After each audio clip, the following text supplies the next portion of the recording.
This Soonerscoop.com video is streaming in crystal clear 4K resolution on YouTube thanks to Enjoy Vision in Oklahoma City. There can be only one LASIK center for Sooner Scoop, and that's Enjoy Vision. Enjoy Vision. This is where Sooner Scoop LASIKs. Hello and welcome back. Eddie Radosovich, George Stoya here from the Soonerscoop.com studios. Just got done watching Jenny Baranczyk and friends.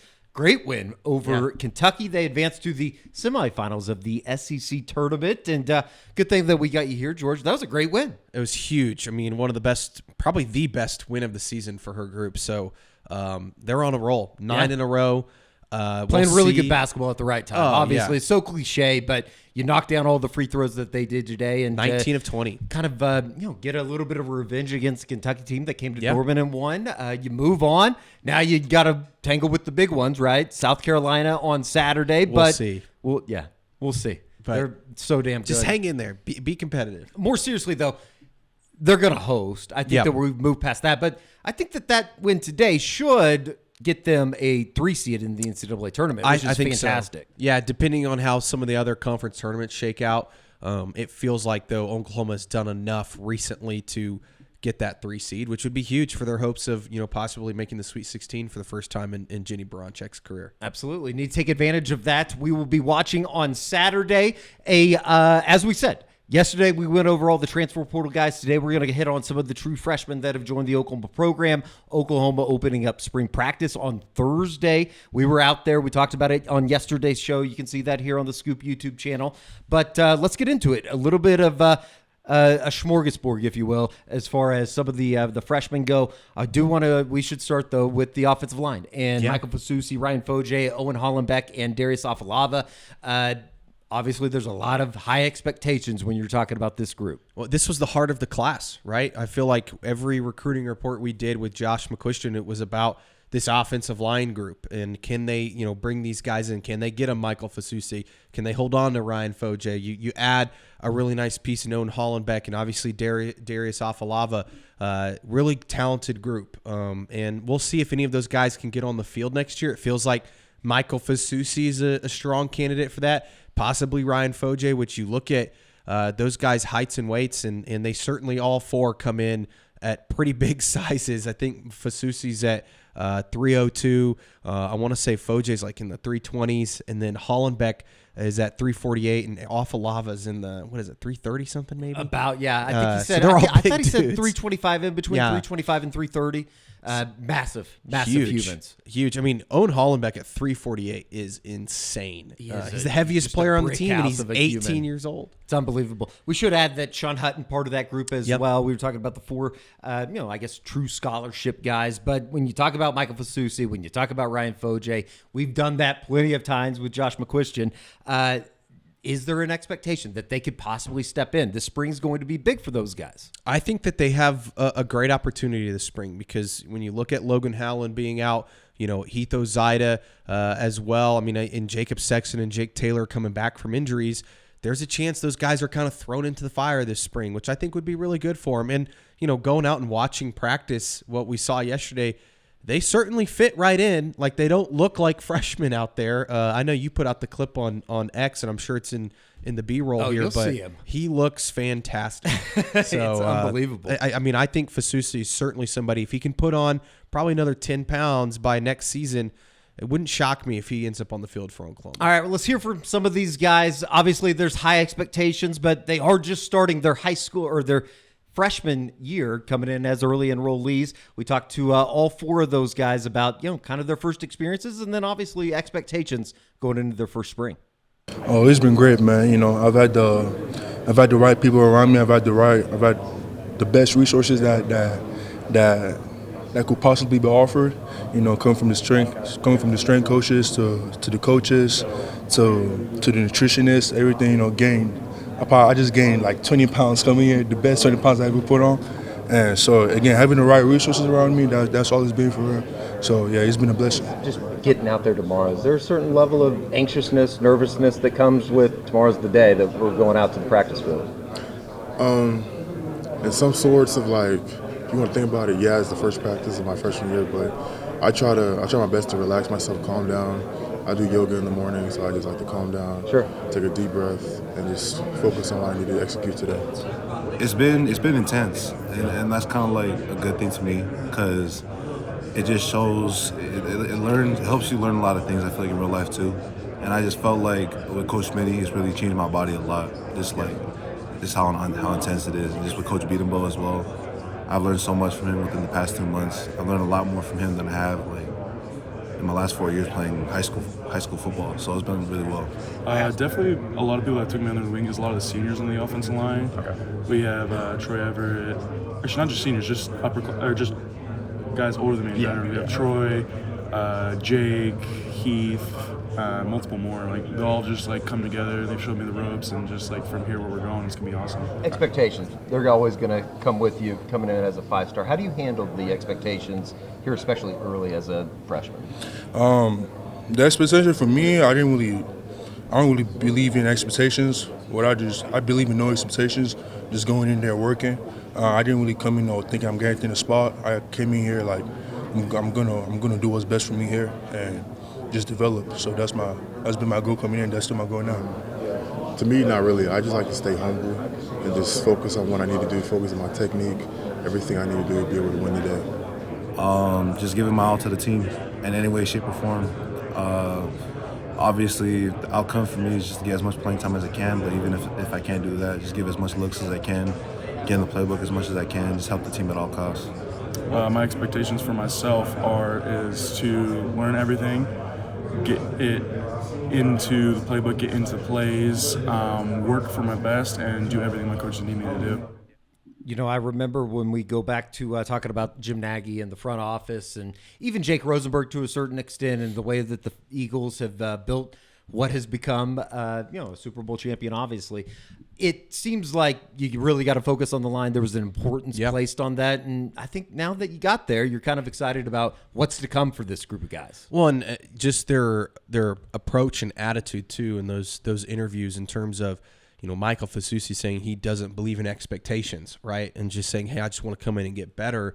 And, eventually the playing time or whatever will come. Ryan Foje, talking about being humble and doing yoga in the morning. Yeah. That's awesome. I can't imagine what that looks like, a guy that big doing yoga. But, to hear those guys doing the extra stuff off the field and also just kind of embracing, knowing that it's going to take some time to develop and when their number's called, they'll be ready to go. It does suck that Darius Afalava sounds like he's going to miss, most of the spring, if not all of it, because he is a guy that, I don't know if he would have been a huge contributor next year, but you never know. Obviously very highly recruited, so you hate that for him, but it seems like he's got the right mindset about it. No doubt. And that kind of moves us into the defensive back group, which I think we all kind of enjoyed talking to some of these guys on Wednesday over at the stadium, getting to know them a little bit. I know that we had talked with Josh kind of at length almost. He was kind of like an Elijah Thomas a year ago or over this past senior season with Cortland Guillory. Had an excellent senior season, as well as Malik Hawkins, Tristan Haynes, obviously up the road in Oklahoma City at Carl Albert, Marion Robinson and Marcus Wimberly, two guys that probably slid under the radar a little bit because they're from Arkansas in a place that Oklahoma really hasn't recruited at. I would even say just this whole defensive back room is a little bit underrated, and somewhat because, again, the offensive line was kind of the focus of this group. We'll get to the wide receivers here in a little bit, and obviously you love what you have in them, but I really like this group. Like you said, there's a lot of depth there, especially at corner. When you talk about those three guys, it feels like one of those three, if not maybe two of them, could end up helping Oklahoma next year. I'm not saying they're going to be starters, but we saw it last year with Eli Bowen. Right. Came in and started for Oklahoma and was their best corner down the stretch. Like, it wouldn't shock me if one of them could work their way into playing quite a bit for OU. And then at safety, we'll see if those guys can get on the field, but I know Oklahoma really likes them, and obviously we're very good in high school. I think Marion Robinson was one of the more undervalued guys in the country, and then Marcus Wimberly, just a sharp dude, and you can tell he certainly fits the mold of a guy that plays in Brent Venables' defense. 100% one of those guys that when he committed, it was like, yeah, that's a Brent Venables guy. It does seem like, too, that Malik Hawkins, and you'll hear from him here in a second, might get a little bit of run because of the versatility. We saw him over the course of the summer at Brent Venables football camp. Maybe a little bit of a chance to get in there as a freshman at the nickel. Yeah, look, he has good size, great athleticism. He can cover, and his fundamentals and technique are probably the best of anybody in this class. And so that's going to help him get on the field earlier. And when you talk at the Cheetah position, you love what you have in Kendall Dolby. Reggie Powers is still working there. But if you have somebody like a Malik Hawkins who can come in and play some of that nickel, it wouldn't shock me if he were able to get on the field in that spot. Let's hear from some of the Sooner freshman defensive backs talking about expectations, as well as taking a kind of a page out of Eli Bowen's book and maybe getting onto the field as freshmen. Yeah, I mean, so far I've been enjoying my experience these first couple of months. I mean, getting used to this whole college life. I mean, the people here, they make it 10 times easier. It's easier than what I expected. I came in, the staff, they treat you right. They make you nice meals. It make you miss home not as much, but yeah. Exactly what I expected. I didn't think it was going to be easy choosing here. That's why I chose here, just to get better, not just come in somewhere that you can be comfortable. Adjusting to the schedule, definitely. We definitely wake up a lot earlier. Yeah, we definitely wake up a lot earlier, and just being able to adjust and fix my day around that tough schedule we got. But I feel like I've adjusted through it throughout the first 6-7 weeks. So I've definitely adjusted. The biggest adjustment is learning when I have free time and when I don't. Yeah. The biggest thing for me the first couple weeks, I didn't know when I would have free time. I'd try to squeeze in a video game or two, and that wasn't working for me. So I had to adjust, and now I'm to the point where Monday through Friday it's football and school and church only. And then on the weekends, that's when, if I'm done with what I need to do in the week, that's when I can kind of sit back and play some music or play some pickleball or something like that. Yeah, so my expectations out of the spring is to learn as much information as I can. I mean, that was my whole reason to come in early, so I can be a guy that step on the field first game of the season, Just hopefully with the spring, I can just learn the defense as much as I can. When it's time to make plays and my name is called, I'm ready to do so. Keep dominating.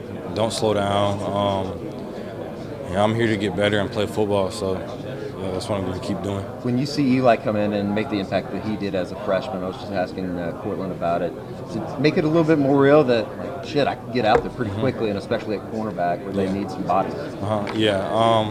Not just playing corner, but nickel too. Sure. That definitely is a goal of mine, getting on that field and helping the team out. This team, man, details. These dudes are extremely detailed. That's a message you'll hear from Schmitty each and every day from the whole coaching staff is details, details, details. And our focus is hanging another banner. And that's one thing with this class. We're extremely hungry to bring back a national championship to OU. And we're going to do whatever it takes, because about every day you have about 4 guys text in the 2025 group chat. Anybody want to go get extra work, recovery, film study? We're all pretty close and we're just hungry. OU doesn't go to Arkansas all that often. I'm sure you've been told that. So what's it like you and Marcus coming in together?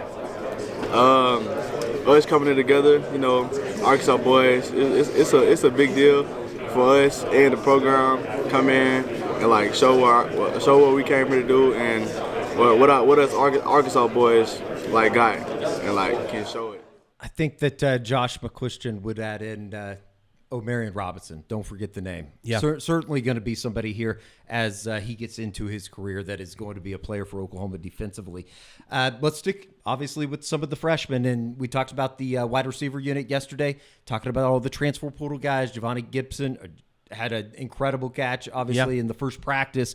But somebody that, if we're talking about one position group or we're talking about a specific player that has created more of a name for himself since arriving, Elijah Thomas out of Shakota. Yeah, he has been the buzz from winter workouts. And, I think his measurables, when you look at him, 6 foot, 195, that's good size for him. But I think he's really, jumped off the charts with his athleticism, whether it's, his 40-yard dash or vertical broad jump. He is somebody that has tested extremely well for Oklahoma.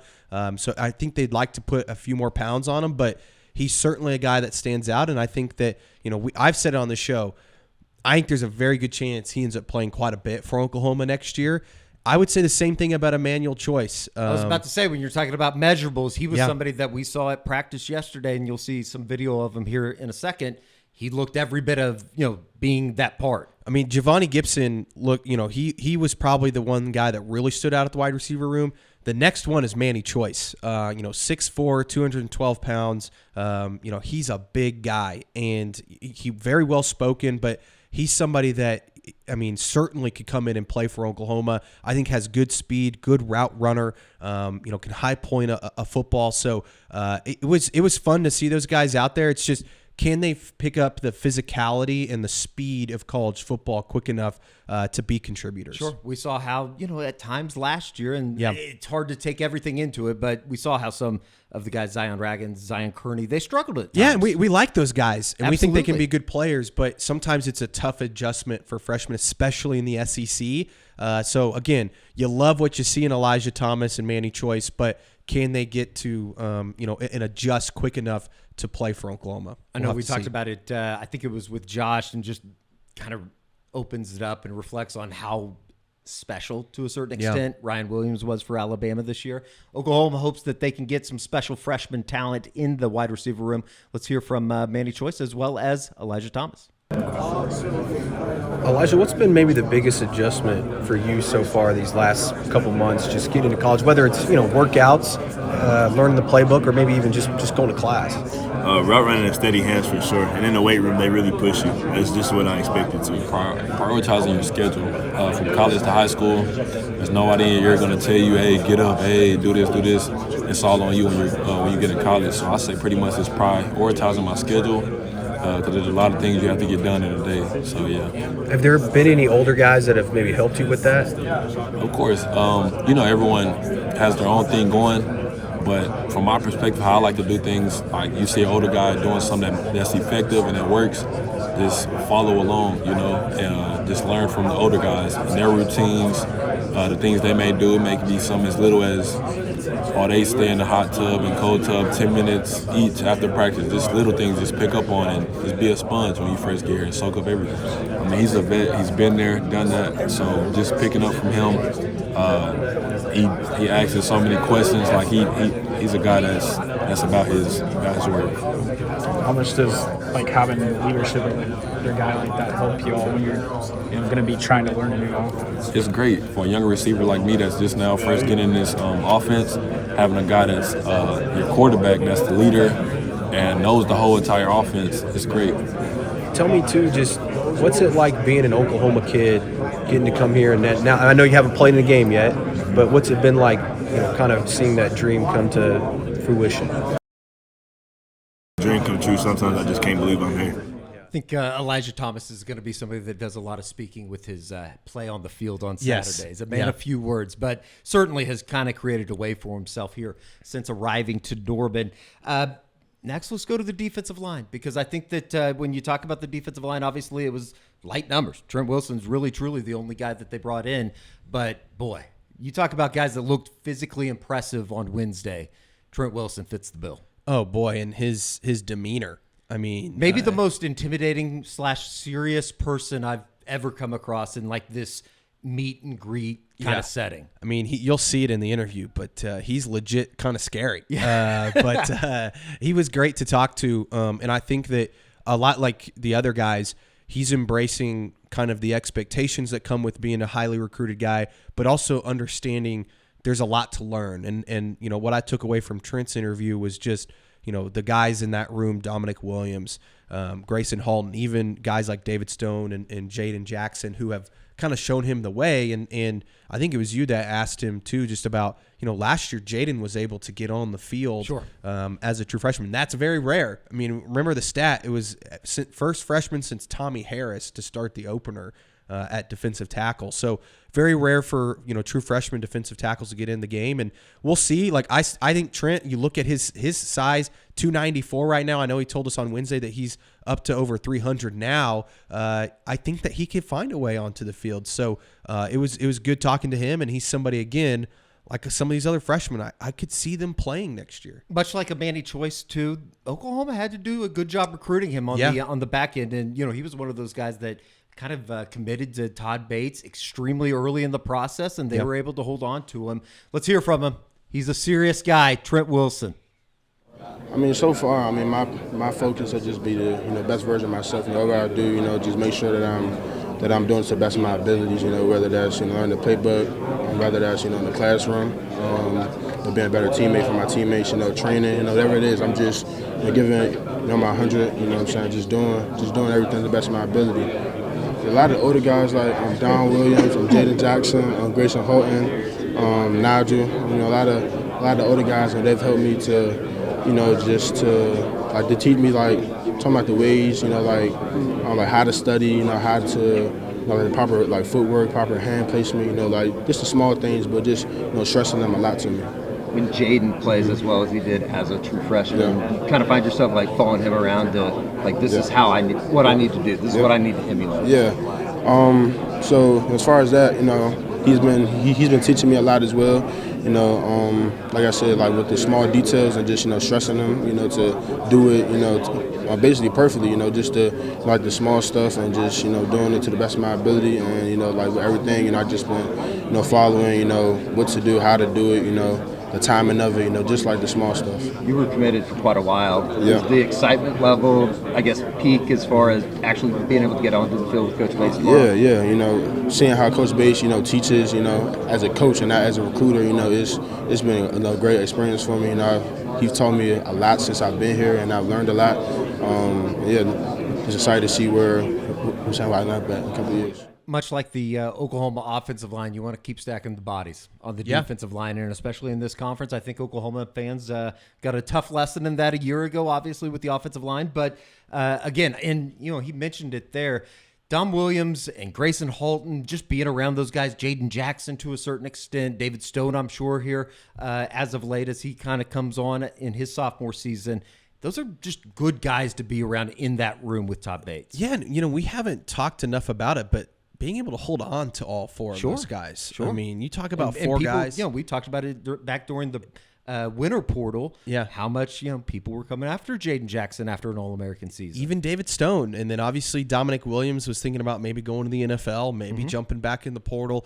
Grayson Holton probably could have declared if he really wanted to, coming off a really good season. So to be able to hold on to all four of those guys, who I think are going to be your main four at defensive tackle next season, is huge, not only for next season, but also helping the development of someone like a Trent Wilson. Somebody also on the Oklahoma defensive line, not necessarily a freshman, I don't believe, but he is a part of the program. He just joined the program, was Jacob Henry. Son of Mark Henry, if you're into is it the WWE? I'm going to piss off a lot of people for not knowing that. That's what Bob Przbillo's for. I know. I'm sorry, Bob. That's on me. I should have known that. You should have schooled me better. I'm sure that he attempted to do so, and I just wasn't listening. But he has joined the Oklahoma football program, coming over from the wrestling team where he had signed his initial, I guess, letter of intent coming to Oklahoma. Maybe one of my favorite interviews we've ever done with somebody. He is fantastic. Talk about a well-spoken kid, and I'm fascinated by him. Look, is he going to be a guy that helps Oklahoma next season? I don't know. But you look at his background in wrestling, and we always hear that wrestling, can maybe help you, especially at defensive tackle. I think it was Marquise Overton several years ago. He was a phenomenal wrestler at GX. Yeah, and so maybe that could help him. And then you look at his background and his dad, and he's got great size. I can't remember what you said he's listed at, 281. 6'2", Yeah, so he could probably easily put on another 10 to 15, 20 pounds and get to around that 300 number. So who knows? And it's another good body to have in there. And then when you hear his interview, you're like, oh yeah, this is a kid you definitely like to have in your program. Much like all of the interviews that we did with all the players, the individual interviews, they're on SoonerScoop.com's editorial channel. But I asked Jacob, how the hell do you go from wrestling to making the decision to play football for Oklahoma? Oh man, it's been a long journey, but it's been one of the most fun journeys I've ever been in my entire life. Coming from a sport and wrestling in June, moving in here in June, and now in the short time that I've been here switching to football, and this is my second week with the program. It's just been a blessing. I'm still trying to process everything. My brain has been scrambled these last couple of weeks, trying to pick up football and, school and switching. Your schedule gets switched around, but I wouldn't have it any other way. I'm embracing it, I love it, and I'm enjoying it, and I'm happy. So it's just a whirlwind, but it's one of the greatest things in the world. What was the decision-making process like to make the jump over to football? It was just a really nice conversation with Coach Venables. You know, we Did had you a approach him? I approached him. Yeah. I approached him, and we had a really nice conversation. Oklahoma was recruiting me back in high school, but for just certain reasons, we just weren't able to work anything out. But now, like, it's just a really great opportunity that I feel like was bestowed to me, and you know, for me and my family, like, it felt like a no-brainer, you know, and I just missed the game. I missed playing football. I missed running out onto a field, you know, getting to put work with your boys in and compete against somebody else.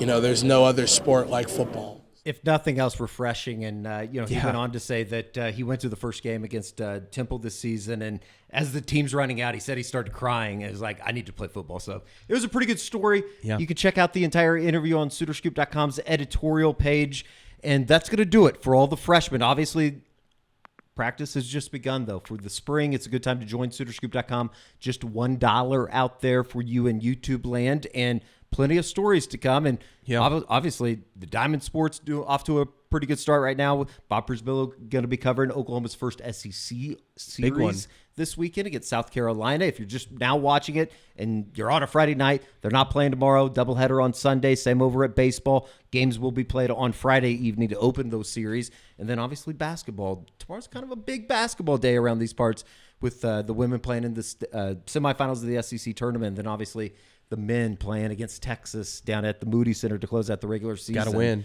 And what could be like basically a play-in game to even have your name considered to get into the NCAA tournament. Going to be a big one, and we'll see. What time is that tip-off at? 7 o'clock. 7 o'clock. 7 o'clock. So 3:30 on Saturday afternoon for the women over in Greenville, South Carolina, and 7 o'clock for the men.